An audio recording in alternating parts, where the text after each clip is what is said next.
अस्सलाम वालेकुम। Urdu IT academy की जानिब से सीसीडीए के सेकंड लेक्चर के साथ आप सबको खुशामदीद कहता हूं। आज हमारा लेक्चर नेटवर्क मेथोडोलॉजीज पर होगा, जिसमें हम सिस्को सोना पर बात करेंगे।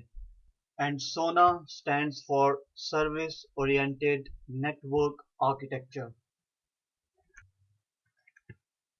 तो शुरू करते हैं अपना सेकंड लेक्चर सिस्को सोना पर। सबसे पहले तो याद कराता चलूं कि हमारा मकसद इंटेलिजेंट इंफॉर्मेशन नेटवर्क को बनाना है। एंड दिस सोना यानी कि service oriented network architecture is a blueprint to achieve intelligent information network. Cisco SONA 3 layer design है, जिसमें के नंबर 1 पर नेटवर्क इंफ्रास्ट्रक्चर आता है, जिससे कि हम अचीव करते हैं integration of transport. Second number पर आता है इंटरैक्टिव सर्विसेज, जिससे हम अचीव करते हैं integration of services.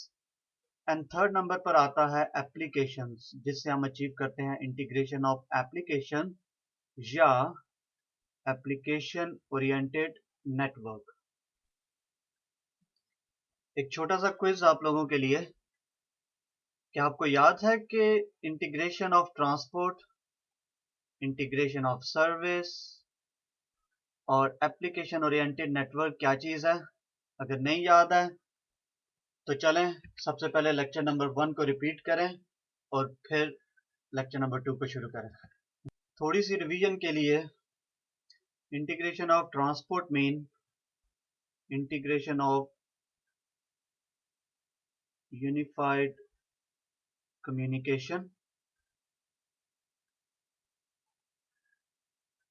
integration of services like security, like quality of service, and integration of application mean हमारा नेटवर्क एप्लीकेशन अवेयर होना चाहिए। अब सोना की इन तीनों लेयर्स यानी कि network infrastructure layer, interactive services layer और एप्लीकेशन लेयर को अलग अलग देखते हैं। Now looking at each layer यानी कि network infrastructure layer, interactive services layer और application layer, we can see कि हर एक लेयर के बहुत से कंपोनेंट्स हैं। इन कंपोनेंट्स को मॉड्यूल भी कहा जाता है। अब नेटवर्क इंफ्रास्ट्रक्चर लेयर में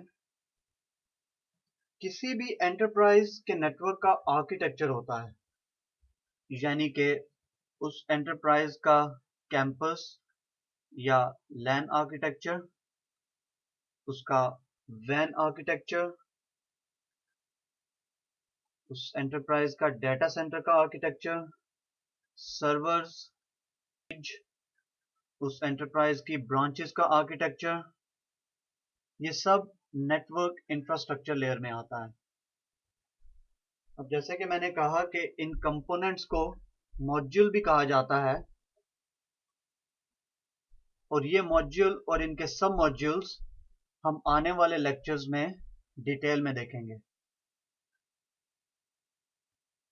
इंटरैक्टिव सर्विसेज लेयर के कंपोनेंट्स में we have security services, mobility services. For example हमारा मोबाइल नेटवर्क, हमें नेटवर्क से कनेक्ट रहने के लिए एक जगह पर स्टिल रहने की ज़रूरत नहीं होती है। हम जहाँ भी जाएं मोबाइल कनेक्टेड ही होता है नेटवर्क से मोस्ट ऑफ द टाइम। वो मोबिलिटी सर्विसेज में आता है। फिर storage services, voice and collaboration services, identity services like who are we, who are the person trying to get in the network, इसमें authentication आता है, ऑथराइजेशन आता है। फिर उसके बाद नेटवर्क मैनेजमेंट सर्विसेज। फिर यहाँ पे हमारे पास एक और चीज है, network infrastructure virtualization. which sits right on top of network infrastructure layer. इसकी रीजन ये है कि अगर नेटवर्क में कोई भी डिसरप्शन हो तो नेटवर्क वर्चुअलाइज्ड सर्विसेज को यूज करके उस डिसरप्शन को खत्म कर सके. फॉर एग्जांपल, हमारे पास वर्चुअलाइज्ड रिडंडेंट सर्वर्स हो सकते हैं, वर्चुअलाइज्ड स्टोरेज हो सकती है, and most importantly network virtualization हो सकती है. नेटवर्क वर्चुअलाइजेशन की डिफरेंट टेक्नोलॉजीज हो सकती हैं और इन टेक्नोलॉजीज को अगेन हम अपने आने वाले लेक्चर्स में डिटेल में डिस्कस करेंगे. Now third we have application layer. Now हमारे पास आज hundreds and thousands of application हैं, application from all over the world from different vendors. तो सिस्को ने बहुत सी एप्लीकेशन वेंडर्स के साथ पार्टनरशिप की हुई है. मीन सिस्को उनको बताता है कि भी एप्लीकेशन की डिलीवरी के बेस्ट रिजल्ट्स के लिए इन फॉलोइंग स्टैंडर्ड्स को मीट किया जाए. Like application is able to recognize quality of service. इसमें यूनिफाइड मैसेजिंग की एप्लीकेशन हो सकती है. इसमें CRM यानी कि कस्टमर रिलेशन मैनेजमेंट की एप्लीकेशन हो सकती है जो कि कस्टमर सर्विस रिलेटेड एप्लीकेशन है. इसमें प्रोडक्ट लाइफ साइकिल मैनेजमेंट की एप्लीकेशंस हो सकती हैं. इसमें आईपी फोन्स की एप्लीकेशंस हो सकती हैं. वीडियो डिलीवरी की एप्लीकेशंस हो सकती हैं. Again hundreds and thousands of application from different vendors. मैंने एक चार्ट सिस्को की वेबसाइट से लिया है जो इस सब को ओवरऑल बहुत अच्छा डिस्क्राइब कर सकता है. So let's look at that chart. हमारे पास नेटवर्क इंफ्रास्ट्रक्चर लेयर है. जैसा कि मैंने कहा कि इसमें एंटरप्राइज का आर्किटेक्चर आता है. Most of that data center architecture, campus architecture, वैन architecture, branch architecture, teleworker architecture and बहुत सी जो डिफरेंट टेक्नोलॉजीज यूज होती हैं अवेलेबिलिटी के लिए, सिक्योरिटी के लिए, वॉइस के लिए, क्वालिटी ऑफ सर्विस के लिए. फिर नेटवर्क सर्विसेज में हमारे पास मुख्तलिफ सर्विसेज हैं, यानी कि सिक्योरिटी सर्विस है, उसमें कौन कौन सी डिवाइसेस यूज होती हैं. फायरवॉल है हमारे पास, IPS IDS intrusion prevention system, intrusion detection system, VPN termination devices, ASAs adaptive security appliances. फिर मोबिलिटी सर्विसेज और उसमें कौन सी डिवाइसेस यूज होती हैं जिसमें कि मोबाइल एक्सेस राउटर है, वायरलेस राउटर्स है, वायरलेस कंट्रोलर है, एक्सेस पॉइंट है, स्टोरेज सर्विसेज और उसमें यूज होने वाली डिफरेंट डिवाइसेस, यूनिफाइड कम्युनिकेशंस और उसमें यूज होने वाली डिफरेंट डिवाइसेस. अगेन आइडेंटिटी जिसमें कि NAC अप्लायंस, AAA और डिफरेंट सिक्योरिटी एजेंट्स आते हैं. फिर वर्चुअलाइजेशन जो कि हमने कहा sits right on top of network infrastructure, जिसमें हमारे पास स्टोरेज वर्चुअलाइजेशन है, सर्वर वर्चुअलाइजेशन है और सबसे इम्पोर्टेंट नेटवर्क वर्चुअलाइजेशन है. और नेटवर्क वर्चुअलाइजेशन में यूज होने वाली डिफरेंट टेक्नोलॉजीज हैं. और फाइनली एप्लीकेशन लेयर में जैसे हमने बात की कि there are hundreds and thousands of application out there by different vendors, जिसमें कि हमारे पास ई लर्निंग की एप्लीकेशन हो सकती है, वीडियो सर्वेलेंस की एप्लीकेशन है, IPTV, digital signage, intelligent buildings, emails, audio conference, video conference and I mean there are countless hundreds and thousands of applications from lots of different vendors. Now सवाल ये पैदा होता है कि why do we even need सोना service oriented network architecture. उसके benefits क्या हैं. तो सबसे पहले हमारे पास सोना का जो बेनिफिट है वो है फंक्शनैलिटी. हमें ऐसा नेटवर्क चाहिए जिसमें हाई डिग्री ऑफ फंक्शनैलिटी हो. एग्जांपल, नेटवर्क यूनिफाइड कम्युनिकेशन के लिए कैपेबल हो, हमारा नेटवर्क सिक्योर हो from outside world, wireless capable हो, एप्लीकेशंस को पहचान सकता हो, एप्लीकेशन को प्रायोरिटाइज कर सकता हो, etc. Secondly, availability means network हर वक्त अवेलेबल होना चाहिए। आज हमें हमारा नेटवर्क 99.999% अप चाहिए।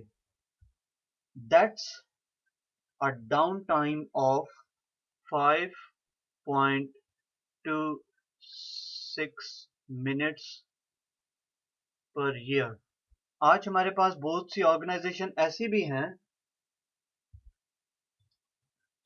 जो कि 7 नाइन्स को अचीव कर रही हैं, मीन्स 99.99999% अप टाइम, जो कि हुआ about 3.15 second down time per year only, and that's not easy. हमें अपने नेटवर्क में a very high level of redundancy चाहिए। हमारा राउटर, स्विच या कोई भी और नेटवर्क डिवाइस फेल हो सकती है, केबल फॉल्टी हो सकती है, किसी भी रीजन से नेटवर्क डाउन नहीं जाना चाहिए। ये हमारा एम होगा थ्रू सिस्को सोना। थर्ड बेनिफिट हमारे पास है परफॉर्मेंस। हमें हाई परफॉर्मेंस नेटवर्क चाहिए। मिसाल के तौर पर हमारी नेटवर्क डिवाइसेस किसी भी किस्म की ट्रैफिक को हैंडल कर सकें, सीपीयू पर बहुत ज़्यादा बर्डन डाले बगैर। ऐसा ना हो कि हमारे पास थोड़ी सी हैवी ट्रैफिक आ जाती है और हमारा सीपीयू जो है वो 60, 70, 80% पर चला जाता है। ये चीज़ हमें अपने नेटवर्क में नहीं चाहिए। हमारा नेटवर्क ऐसा होना चाहिए कि किसी भी किस्म की ट्रैफिक को हैंडल कर सके। नंबर फोर्थ, एफिशिएंसी, यानी कि हमारा नेटवर्क हर वक्त ऑप्टिमम लेवल पर परफॉर्म कर सके। Number fifth, manageability. यहाँ पर दो टर्म्स का मेंशन करना बहुत ज़रूरी है। One is reactive management, second is proactive management. Now let's explain both of these terms. What is reactive management? Reactive management में ये होता है कि लेट्स से हमारे पास एक कंपनी की, एक ऑर्गेनाइजेशन की एक साइट है, वो डाउन चली जाती है और वहाँ से जो वहाँ के एम्प्लॉयज़ हैं वो नेटवर्क इंजीनियर को फ़ोन करते हैं कि जी सर, हमारा जो है नेटवर्क काम नहीं कर रहा, हम इंटरनेट पे नहीं जा सक रहे, हम ये फलां एप्लीकेशन यूज़ नहीं कर सक रहे। तो नेटवर्क इंजीनियर फिर आगे उसको इन्वेस्टिगेट करता है और उसकी ट्रबल शूटिंग करता है। That's called reactive management.